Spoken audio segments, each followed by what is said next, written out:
Hi friends, and welcome to my channel where we encourage each other to be better and do good. Today we're going to be talking about who is your A-team.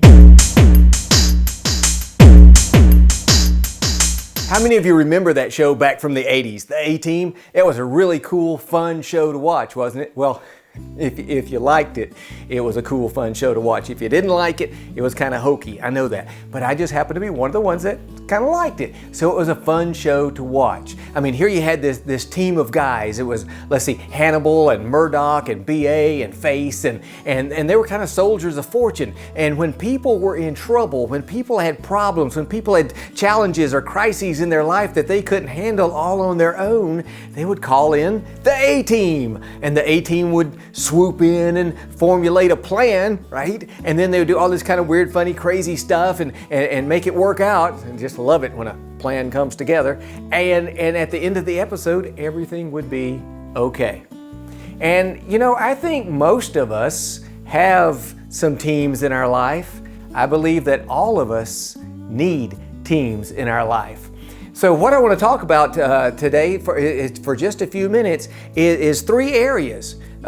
First of all, with the extremes, because I don't care what topic you talk about, there's always the extreme, isn't there, on both ends of the spectrum. And so we're going to look at that, and then we're going to come back to the middle. And that's the part you really want to hold on for, so stay with me here for the middle. But you see, as we all go through life, I believe that we're meant to have relationships with other people who are our friends, who are our team, who help us do life. I mean, they're there for us when we're down in the ditch, and they're there to celebrate with us when we're coming over the top. They're there to help us through the hard times. They swoop in like the A-Team and put things together for us, and then when things are working out and things are going great, they're there to celebrate with us. They help us do life, and in turn, we help them do life together. So with that foundation, let's look at the extremes. So here's one extreme way out here though, and here's this person, this man or woman, who over time and for whatever reason things have happened, and they have convinced themselves that they don't need anybody. You know, they have gone through life or to whatever place they are in life right now, and they have over time gradually built a shell around them, built a cage around them, built a wall around them, built a cocoon, if you will. They put themselves inside this and separated themselves from everyone else. And they probably wouldn't admit this, you know, but what they're really saying is, I don't need anybody. But what you hear from them is things like, well, you know, I could do this better all by what? Myself. I don't need anybody to help me because I can do it better than they could do it anyway. I don't really have time to come back and fix it after they would mess it up, and also live by probably, you know, that one, if you want something done right, you better, what? Do it yourself. So they've, through whatever means and whatever thinking, have gone through a period of time and gotten themselves to a point where they truly believe they don't need anyone else. You know, about 30 years ago, my wife and I met, and we met in a community theater show, and it was almost Christmas time. So, you know, it's not long till Christmas here again, is it? It's September already. And we met in the show A Christmas Carol, the story by Charles Dickens about Ebenezer Scrooge.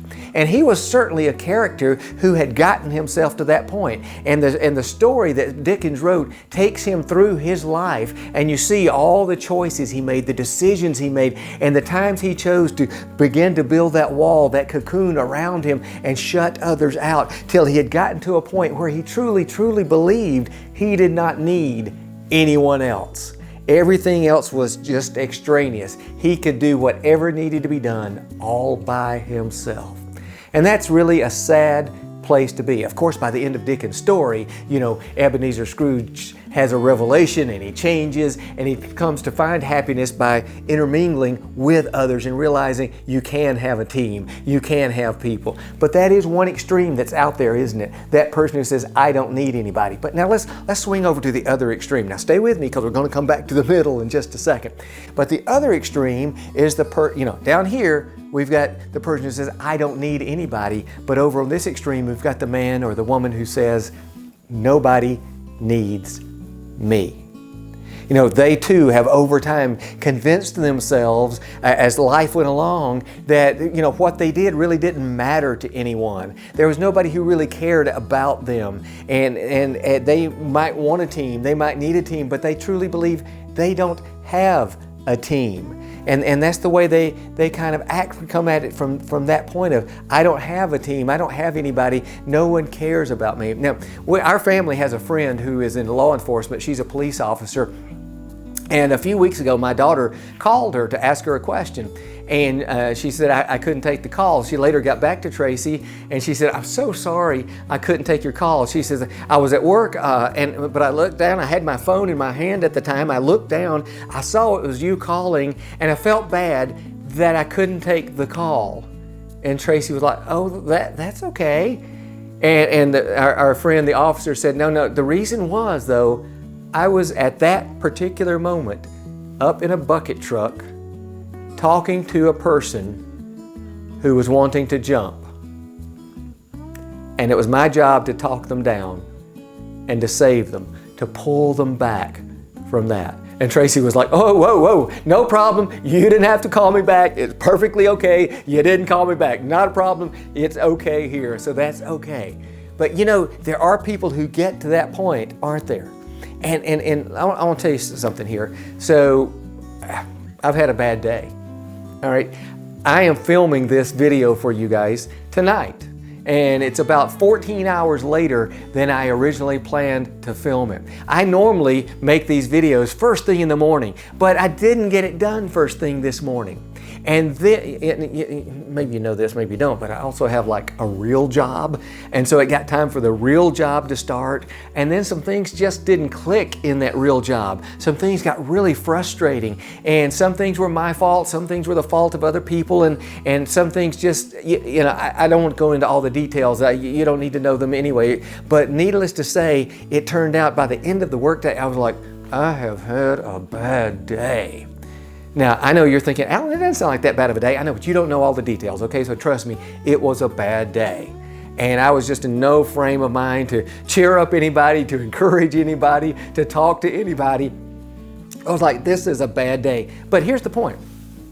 We've all had those, haven't we? And we see how easy it is to begin to slide toward that extreme over there. You know, we just move a little bit at a time, and we've had a bad day.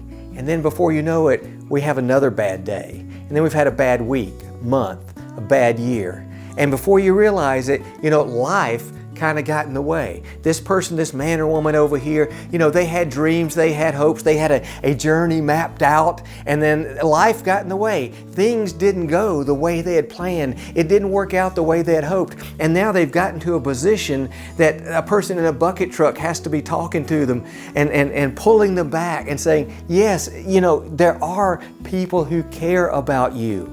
You can have a team. So we've got both extremes. We've got, I don't need anybody, nobody needs me. But now stay with me, because here's the good part. Here's the good news. Most all of us, even though at different points in our life, we may have slid a little bit that way or a little bit this way, and it happens to all of us, doesn't it?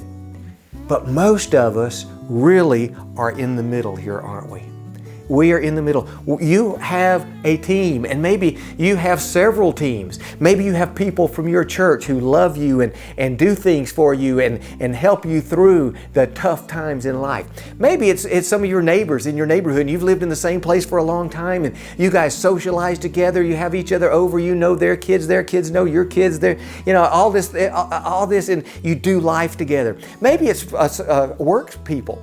Maybe you've had the same job for a while and you got to know your work associates and you do things with them outside of work, and they're there to help you, and you know they'll listen to you and they'll help you, and they're there to cheer you on, and they're there to pull you out of the ditch. Maybe it's just friends. It's just friends that you met, people you met in high school or college, and even though you're spread apart geographically now, you are still friends, and you know they are there for you. And you can call on them, and they will help you through tough times, but they're also there to rejoice with you and be happy with you when there's good times. Or maybe it's the team of your family. You know, family can be so close, and your real A-team could be your mom or dad, your children even, your spouse. Those could be your A-team. Or you could have all these different A-teams. But I want three things for you today. Number one is, if you are in this middle section, and most of us are, even though occasionally we start to slide one way or the other, know you're in this middle section, and that's a great place to be. You have teams. You have people who care about you. You have people to support you. You have people who will do life with you. You have people to celebrate the happy times, and people to help pull you out of the ditch. People who help you through the tough challenges of life. Just like the A-team, they'll swoop in there, they'll put together a plan, and they'll make it happen so that in the end it all comes out okay. So know that, appreciate that, realize you have a blessing, you have a gift there with all of the teams, the friends that you have in having your own A-team. But number two, don't just appreciate it for yourself. I would encourage you that you go out there and you let them know that. Appreciate those people who are your A-team. Let them know, hey man, I couldn't do life without you. We've been friends since high school. You've lived across the street from me in the same neighborhood for 15 years, and we have done so much. We've meant so much to each other. Hey, I know we met each other through work and we still work in the same company, but just look at all the things we've shared as families and as friends and your family. How blessed are you to grow up in this family, and let them know that hey, all you guys, thank you. Take the time to write them a note, send them an email, or go visit them. Send them something special. Do something nice for them and say, I appreciate you. You're my A-team. You help me do life. I help you do life. And we're here together, and we're going to make it through this thing. But here's number three. This is what I really, really want to encourage more of us to do. And this is a tough one. It really, really is. It's a tough one for me. I know it's a tough one for all of us. But as we can look at our own lives and see that we have occasionally had opportunities to slide this way or slide that way, I would like to encourage us, every one of us, to do a better job of opening our eyes and our ears, our mind and our hearts, and be on the watch out for those who are over here on this extreme and saying, I don't need anybody. I can do this myself. And be able to go to them and connect with them and say, I know you think you don't need anybody, but you know, there are those who need you. You can be a great part in doing life with them. And just as Ebenezer Scrooge turned around, he got engaged with the life of other people, with his family and people who became his friends, because he realized it wasn't just him that needed somebody. There were others who also need him. And the other thing is look for these people down here on this side. Don't wait till you need a bucket truck to go get them. Let's be more attentive to what's going on and try to connect with them. And maybe, we can connect and say, hey, I'm your A-team, or I can help you get connected. I can connect some dots here and get you with an A-team, or I can help you reconnect with someone from your past, because there are people who care about you. There are people's lives where you make a difference, and you need to know you have worth and you have value. You are loved and appreciated by others. And so you tie all of these things back together. So hey, as you go through life, recognize we're in the middle, stay in the middle, don't slide one way or the other, but try to be open to helping those that are. Appreciate you have an A-team. Appreciate them for being your A-team, and love it when that plan comes together. If you like the video, thank you so much for watching. I would appreciate a thumbs up. You can help me out, encourage me by watching the videos, giving it a thumbs up, subscribing to my channel, but most of all, by sharing these videos with your friends and family, your circle of A-teams, so that it helps increase my circle of A-team to get more encouraging, motivating, hopefully inspiring messages out to more and more people, no matter where on the spectrum they happen to be. So thank you very much. I appreciate you watching. See you next week.